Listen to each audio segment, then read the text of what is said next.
ഞാനിന്നൊരു recipe ആയിട്ടാണ് കേട്ടോ വന്നിട്ടില്ല. അതിനായി നമ്മുടെ മെയിൻ ഇൻഗ്രീഡിയൻസ് ചക്കക്കുരുവാണ്.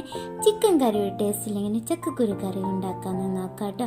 അതിനായി വലിയുള്ളി, തക്കാളി, ഇഞ്ചി, വെളുത്തുള്ളി, പച്ചമുളക്, കറിവേപ്പില എന്നിവയാണ് എടുത്തിട്ടുള്ളത്. തീ കത്തിച്ച് കുക്കർ ഒന്ന് ചൂടായതിനു ശേഷം അതിലേക്ക് വെളിച്ചെണ്ണ ഒഴിച്ചു കൊടുക്കാം കേട്ടോ. വെളിച്ചെണ്ണ ഒന്ന് ചൂടായതിനു ശേഷം അരിഞ്ഞു വെച്ചിട്ടുള്ള വലിയുള്ളി ഇട്ട് കൊടുക്കാം.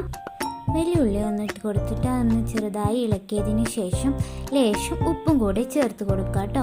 ഉപ്പ് ചേർക്കുന്നത് നന്നായി ഒന്ന് വഴണ്ട് വരാനാണ്. പിന്നെ ഇതാ കുക്കറിൻ്റെ മൂടി ജസ്റ്റ് ഒന്ന് മൂടി വെച്ചിട്ടുണ്ട് കേട്ടോ. അപ്പോൾ ഇതാ നമ്മളെ ഉള്ളി നന്നായി വഴണ്ട് വന്നിട്ടുണ്ട് കേട്ടോ. വഴണ്ട് വന്ന ഉള്ളിയിലേക്ക് ഇഞ്ചി, വെളുത്തുള്ളി, പച്ചമുളക്, കറിവേപ്പില എന്നിവ ഇട്ട് കൊടുത്ത് നന്നായി ഒന്ന് ഇളക്കി വെക്കുക കേട്ടോ.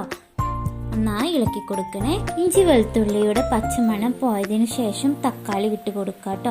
തക്കാളി ഇട്ട് കൊടുത്തിട്ട് ഒന്ന് ഇളക്കിയിട്ട് അടച്ചു വെച്ചിട്ട് ഒരു 2 മിനിറ്റ് നേരം ഒന്ന് വേവിച്ചെടുക്കുക കേട്ടോ. തക്കാളി ഒന്ന് വാടാൻ വേണ്ടിയിട്ട്. ഇഞ്ചിയും വെളുത്തുള്ളിയും പച്ചമുളകും തക്കാളിയും ഒക്കെ ഒന്ന് വാടി കിട്ടിയിട്ടുണ്ട്. ഇതിലേക്ക് നിങ്ങളുടെ എരിവിനനുസരിച്ച് മുളക് പൊടി ഞാൻ ഇപ്പോൾ 2 ടീസ്പൂണാണ് കേട്ടോ ചേർത്ത് കൊടുത്തിട്ടുള്ളത്.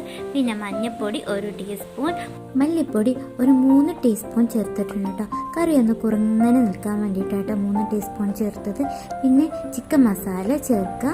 ചിക്കൻ മസാലയും കൂടി ചേർത്ത് കഴിഞ്ഞിട്ട് അത് നന്നായി അതിൻ്റെ പച്ചമണം പോകുന്നത് വരെ ഒന്ന് ഇളക്കി കൊടുക്കുക കേട്ടോ.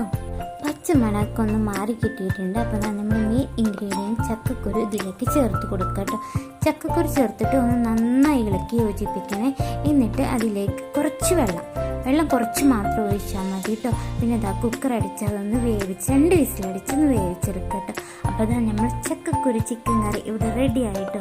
ചിക്കനൊക്കെ ഇപ്പോൾ ഭയങ്കര വിലയല്ലേ. അപ്പോൾ ചിക്കനൊക്കെ കഴിക്കാൻ തോന്നുമ്പോൾ ഇങ്ങനെ ഒന്ന് ഉണ്ടാക്കി നോക്കിക്കോ. ചിക്കൻ ഇല്ലാന്നേ ഉള്ളൂ, ചിക്കൻ കറിയുടെ അതേ ടേസ്റ്റാണ്. അതാ ചക്കൻ്റെ കാലാണല്ലേ. അപ്പോൾ ഇതാ ചക്കൊക്കെ നിന്നിട്ട് ചക്കക്കുരു കടയാൻ നിൽക്കണ്ട. ഇതൊന്ന് ട്രൈ ചെയ്ത് നോക്കൂട്ടോ. എല്ലാവർക്കും ഇഷ്ടപ്പെടും. ട്രൈ ചെയ്തിട്ട് എല്ലാവരും ഫീഡ്ബാക്ക് അറിയിക്കണേ. ഇത്രേ ഉള്ളൂ കേട്ടോ നമ്മുടെ റെസിപ്പി വീഡിയോ. അപ്പോൾ എല്ലാവരും ഒന്ന് ചാനൽ സബ്സ്ക്രൈബ് ചെയ്ത് സപ്പോർട്ട് ചെയ്യണേ. അപ്പോൾ ഓക്കെ, ബൈ.